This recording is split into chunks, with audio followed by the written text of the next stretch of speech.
10 ans à la tête de la Côte d'Ivoire, 7 ans à la prison de la Cour pénale internationale. 3 ans après son retour dans son pays, après avoir été acquitté à La Haye, à bientôt 80 ans, il repart à la conquête du fauteuil présidentiel.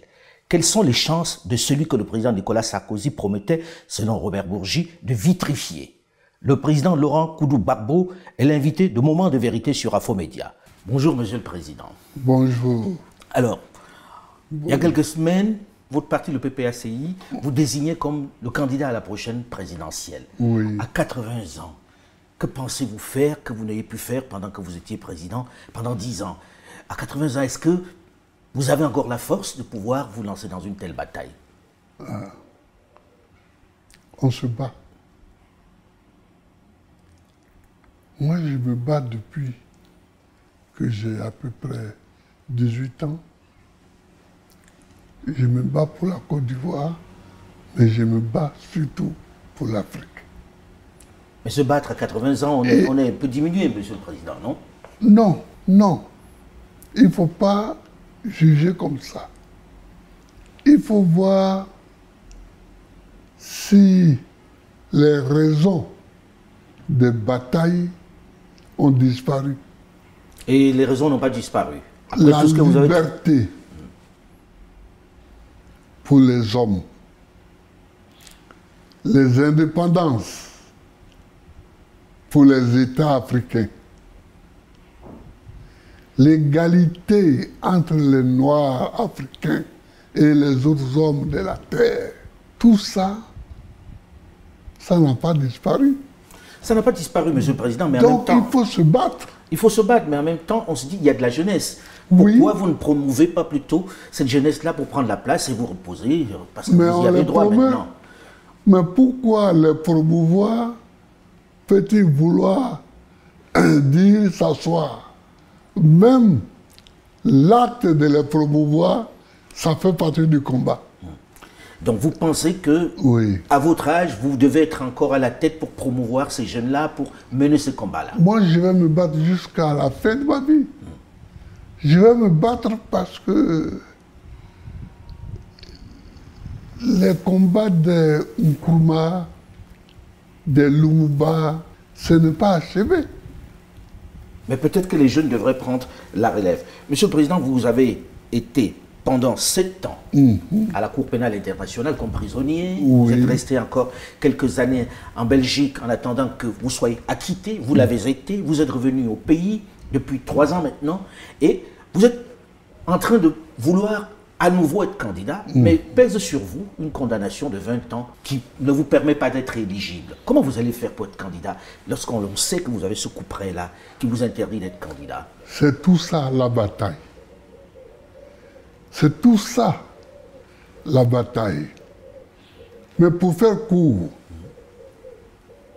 et expliquer, cette condamnation vient du fait qu'on m'accuse d'avoir braqué la BCEAO, c'est-à-dire la Banque centrale des États de l'Afrique de l'Ouest.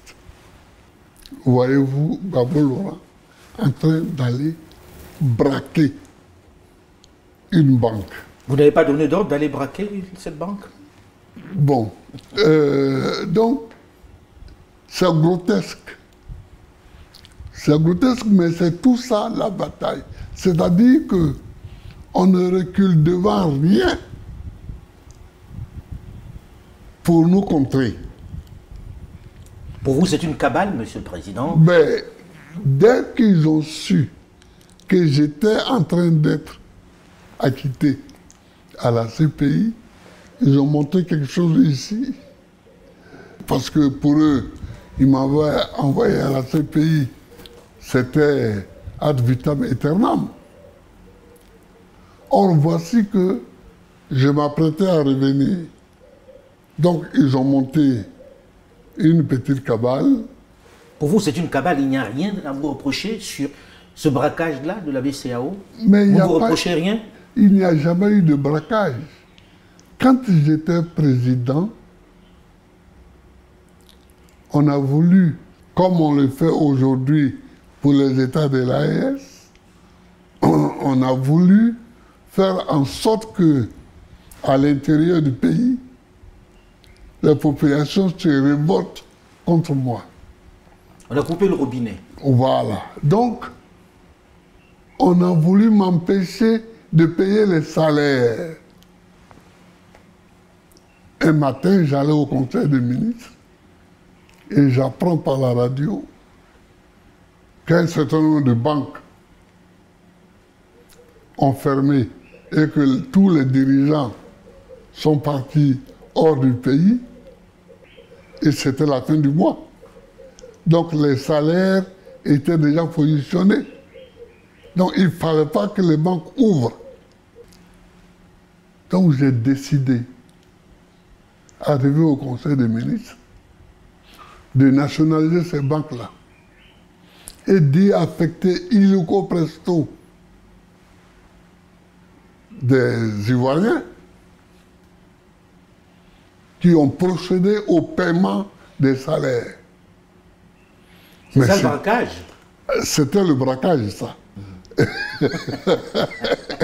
Donc on ne vous accuse pas de vous être enrichi avec ça, c'est d'avoir payé les salaires. Voilà. Et donc, on a payé tous les salaires. Et quand on a vu que le braquage ne prenait pas avec moi, c'est là qu'on a décidé de me vitrifier. On va parler de la vitrification. Voilà. Monsieur le Président, oui. Pour vous, qui fait cette cabale? Qui organise tout ça? Oh, est-ce que dans la situation où je suis, dans la situation où se trouve la Côte d'Ivoire, il est important, est-ce qu'il est important de citer des hommes ou des pays? C'est pas la peine. On aurait bien voulu, Monsieur le Président. Mais ouais. Comprenez qu'on ait envie d'entendre des noms, mais bon, vous avez choisi par correction de ne pas citer les noms. Mais Monsieur le Président, aujourd'hui, il y a un risque que vous ne soyez pas candidat. On a entendu le patron, le président de la Cour électorale indépendante dit que vous êtes inéligible. Comment comptez-vous faire pour être candidat dans ce cas? Mais vous savez, en 1990, les mêmes personnes disaient que je n'allais pas être candidat contre Fouet. Mais j'ai été candidat contre Fouet. Et cela a ouvert la route au multipartisme. Et cela a ouvert le débat politique. Donc, mon rôle est un rôle de précurseur, toujours. De pionnier. Oui, de pionnier.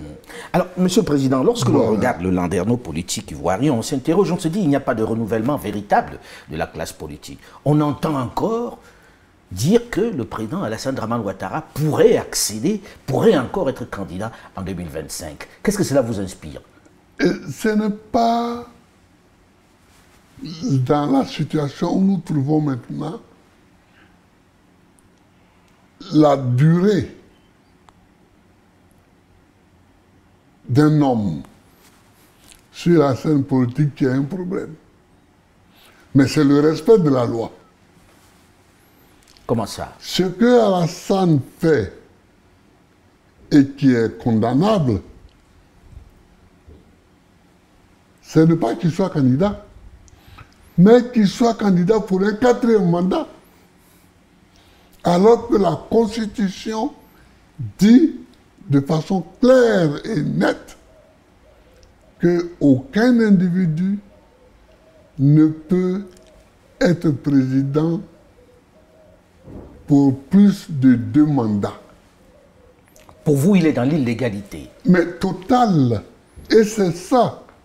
Alors les gens disent Alassane, Alassane. Non, non, non, non. Laissez Alassane et voyez ce qui est une faute.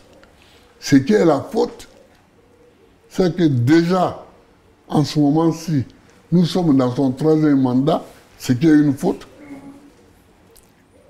Et non seulement il fait une faute, Mais il veut amplifier la faute en allant pour un 4e mandat, ce qui est une horreur. Pour vous, il ne doit pas être candidat, absolument pas. Mais la loi, et surtout que cette constitution-là, c'est lui qui l'a écrite.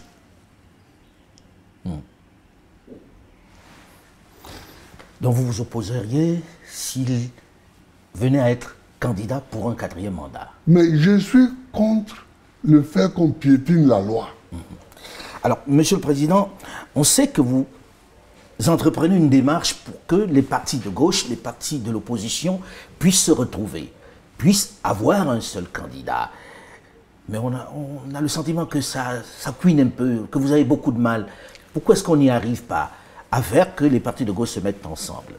D'abord, il faut faire une différence entre partis de gauche et les partis d'opposition. Ici, tous les partis d'opposition ne sont pas de gauche. Comme votre ancien parti, dont vous êtes le fondateur. Oui, Le le FPI. FPI, oui. Bon, ce n'est pas de la gauche qu'il s'agit. L'appel que j'ai lancé à Beaunois, qu'on a appelé l'appel de Beaunois, c'était pour que les partis d'opposition qui le souhaitaient se rassemblent et discutent pour qu'on mette au point une stratégie ou plusieurs stratégies pour que les règles soient claires, soient respectées.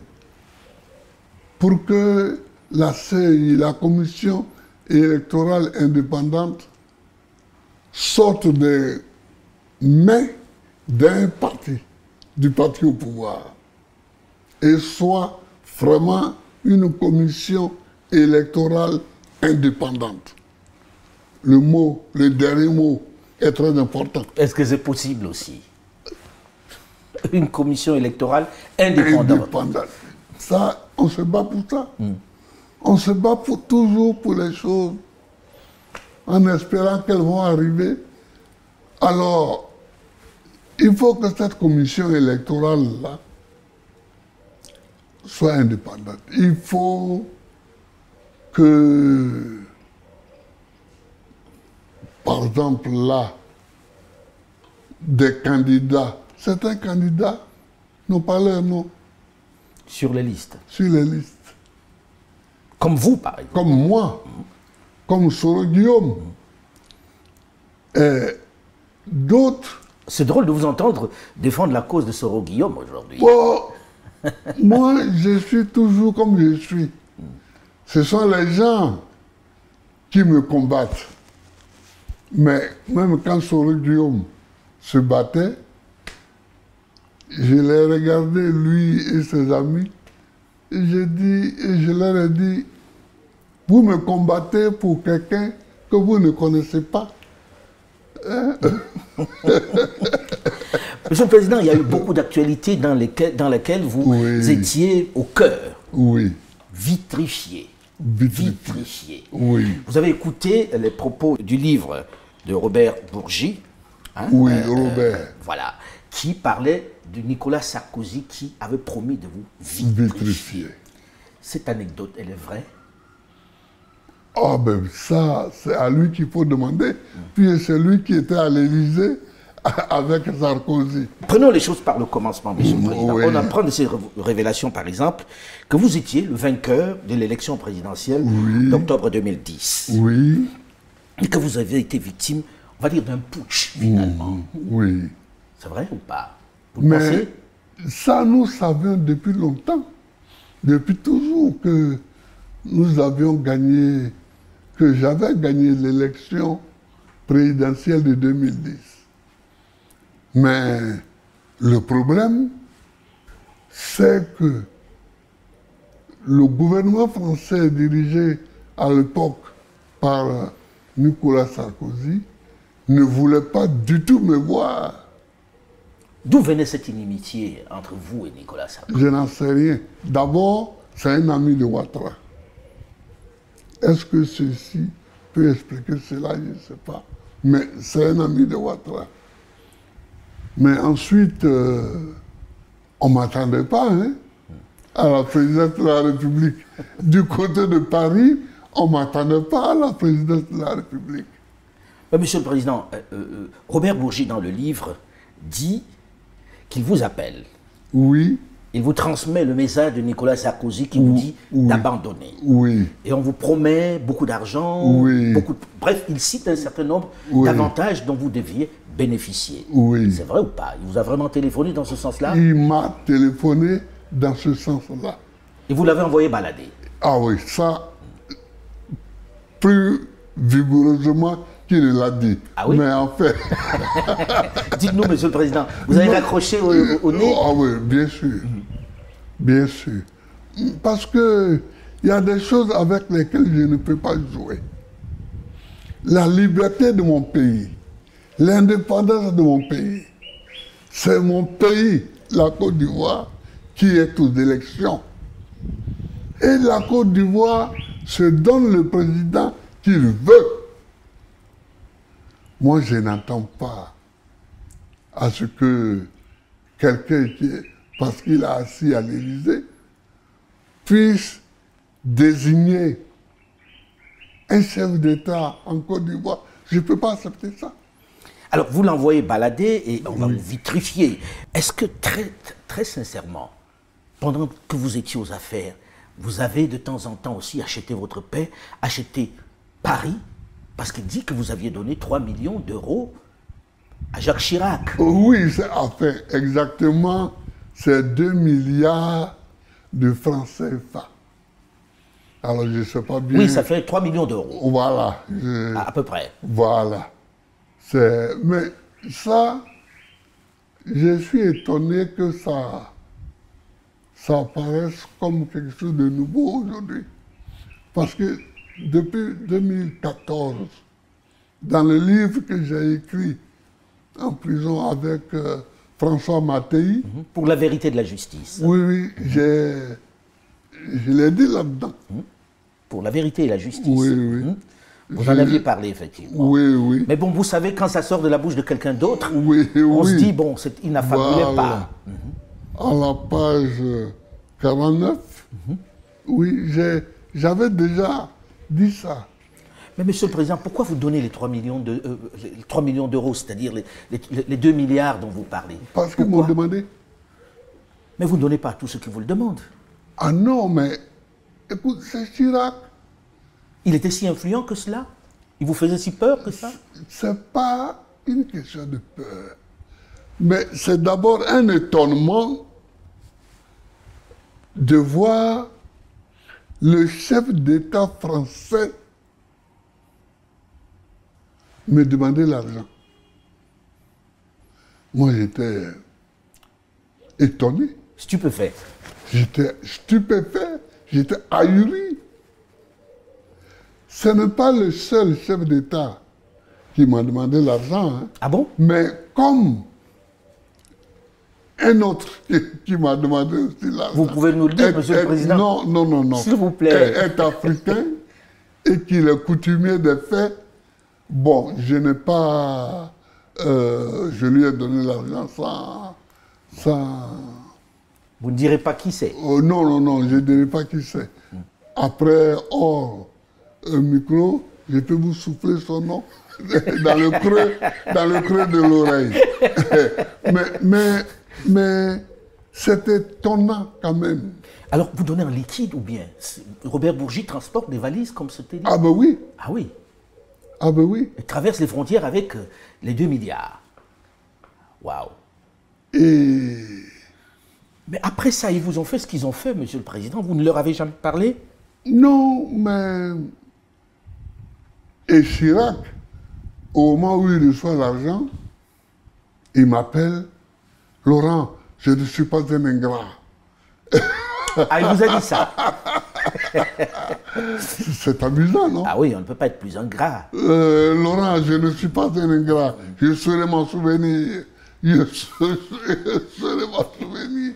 Et puis après, derrière mon dos, lui, la France le Burkina Faso monte une rébellion qui vient m'attaquer. En termes d'ingratitude... On fait difficilement mieux. Voilà. On fait difficilement mieux, ça je vous le concède. Monsieur le Président, quand on écoute tout ceci, on a envie de dire, est-ce que ça ne remet pas en cause la légitimité même du président Alassane Dramane Ouattara? Parce que là, quand on écoute ça, on se dit, la France lui a donné le pouvoir, puisque on dit qu'il n'a pas gagné les élections présidentielles. Mais moi, il y a longtemps que je l'ai dit, il y a longtemps que je l'ai dit, je leur ai même proposé en 2011 de venir recompter les bulletins de vote. Et ils allaient voir la nature de certains bulletins de vote. À Bouaké, par exemple, qui était la capitale de la rébellion, les gens ont décidé de donner 100 000 voix de plus à Ouattara. Ces gens, vous les connaissez? Est-ce que vous avez eu des éléments palpables? Bien sûr. Et j'ai donné des documents à Roland Dumas et à l'autre avocat, la célèbre. Vergès?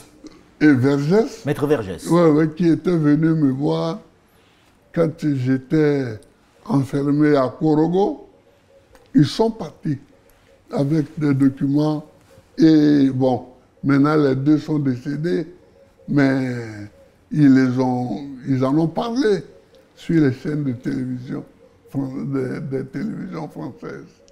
Mais en fait, votre sort était scellé. Ah ben bien sûr. C'est-à-dire, je pense que les Français se sont dit surpris par mon arrivée en 2000 au pouvoir. Donc ils ne voulaient plus être surpris. Ils ne voulaient plus être surpris, ils ont géré ça à leur manière. Voilà. Alors, vous allez vous retrouver en prison à Korogo, puis ensuite à La Haye. À La Haye. Pendant 7 ans. Oui.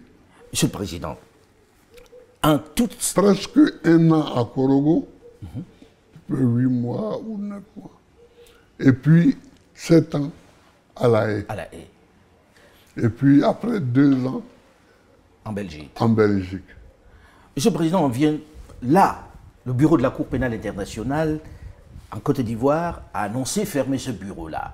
Cela veut dire qu'on a soldé la question de la crise post-électorale de 2010. Finalement, si on fait un bilan, on a plutôt l'impression que vous étiez le seul. Avec quelques-uns qui étaient à La Haye. Merci pour cette question, parce que elle me tracasse. Je ne sais pas comment prendre le problème. Quelquefois, j'ai envie d'appeler le procureur de la CPI. Et puis, quelquefois, j'ai dit non. C'est-à-dire que...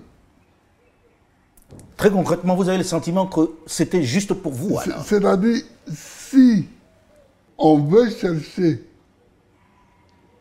l'auteur ou les auteurs des massacres qui ont eu lieu en Côte d'Ivoire,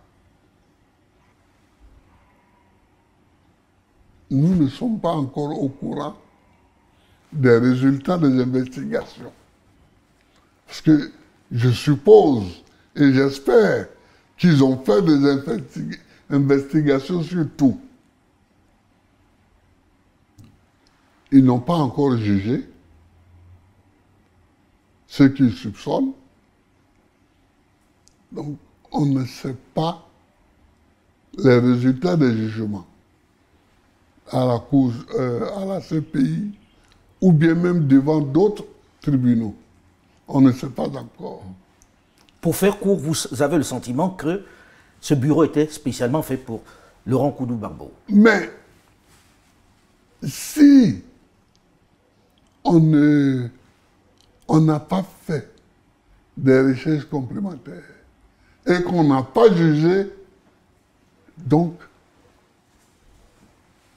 tout ce cirque qui a duré des années et qui a coûté des milliards, n'a été fait que pour moi. C'est un grand honneur, mais c'est une grande injustice. C'est une grande injustice pour la Côte d'Ivoire. Vous pensez cela de la CPI, que la CPI se serait déployée juste pour vous condamner, alors que finalement elle vous a acquitté? Je n'ose pas penser cela. C'est pourquoi j'attends encore qu'on nous dise quels sont les assassins, quels sont les voleurs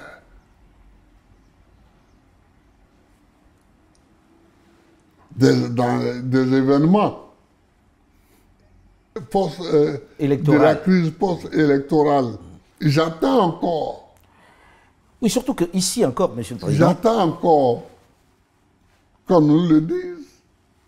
Ici encore, Monsieur le Président, dans l'affaire de la BCEAO, finalement, c'est vous qui êtes condamné à 20 ans. Oui, mais j'attends encore parce que... Qui est-ce qu'on a condamné avec vous dans l'histoire de la BCEAO? Alors, dans l'histoire de la BCEAO, c'est cocasse. Quelquefois, quand on le regarde sous un certain angle, c'est révoltant. D'autres fois, quand on regarde sous un autre angle, mais il y avait moi, le Premier ministre Akembo, le ministre de l'économie et des finances Dalo Désiré et le ministre délégué au budget Katina Koné. Et dans les réquisitions, dans les procès qui ont eu lieu ici, il paraît, puisque moi je n'ai jamais eu vent de ces procès-là, que c'est Katina Koné, le ministre du budget, qui serait le principal accusé. Bon, tout le monde a pris 20 ans de prison. Bon, 20 ans. Écoutez la chanson de Tikenja, 20 ans, 20 ans, 20 ans. Et vous comprendrez qu'il y a eu des moments où ici on distribuait 20 ans à tout le monde. À tout le monde. Mais c'est qu'après, les autres, y compris le principal accusé, sont amnistiés. Et vous? Et c'est celui qui va être candidat qui n'est pas amnistié. C'est une amnistie sélective. Mais c'est une amnistie sélective. Pourquoi mon chef, c'est-à-dire le chef de file des accusés, des condamnés, lui il est amnistié, et puis moi, qui ne viens qu'en dernière position, je ne le suis pas. Pourquoi? Et puis même pour ce braquage, moi, au moment des faits, j'étais chef d'État. Un chef d'État n'est pas jugé comme ça. Un chef d'État n'est pas jugé comme ça, il y a une autre juridiction pour ça. Voilà. Alors, il y a la relation entre la Côte d'Ivoire et le Burkina Faso, il y a l'AES, il y a la guerre en Ukraine, oui. Il y a le Proche et Moyen-Orient, avec oui. Israël et la Palestine, et aujourd'hui le Liban. Oui. Nous allons en parler dans la seconde partie de cet entretien, juste après une petite pause, Monsieur le Président. Merci. Restez avec nous et on se retrouve tout de suite. Merci. À très vite.